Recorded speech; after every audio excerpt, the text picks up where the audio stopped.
സന്തോഷപ്രദമായ ദീപി,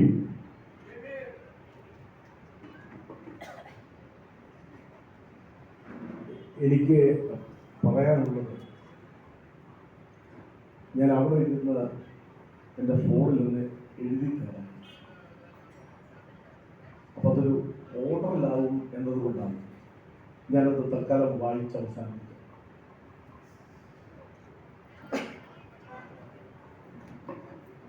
ഭരണകൂടമേ, കള്ളക്കേസുകൾ കൊണ്ട്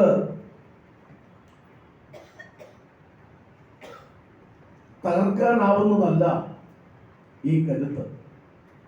ഇത് തീയിൽ കുരുത്തതാണ്. നിങ്ങളുടെ ലാത്തികൾക്കോ വിലങ്ങുകൾക്കോ ബുട്ടുകൾക്കോ കരിങ്കൽ കാരാഗൃഹങ്ങൾക്കോ തകർക്കാനാവുന്നതല്ല ഈ കരുത്ത്. കാരണം സമഗ്ര മാനവത്വത്തിന്റെ നെഞ്ചിലൂടെ വില്ലുവണ്ടി വായിച്ച മഹാത്മാ അയ്യൻകാളിയുടെ ചെറുമകനാണ് ഞാൻ. എന്തിനു തകരണം? ഈ ജനത എനിക്കൊപ്പം.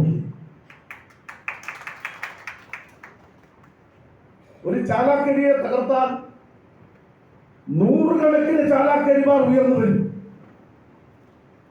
എനിക്ക് ഭയമില്ല, നിങ്ങളും ഭയക്കേണ്ടതില്ല. കാരണം ഈ നേതൃത്വം നിങ്ങളെ ചങ്കോട് ചേർത്ത് നിർത്തും.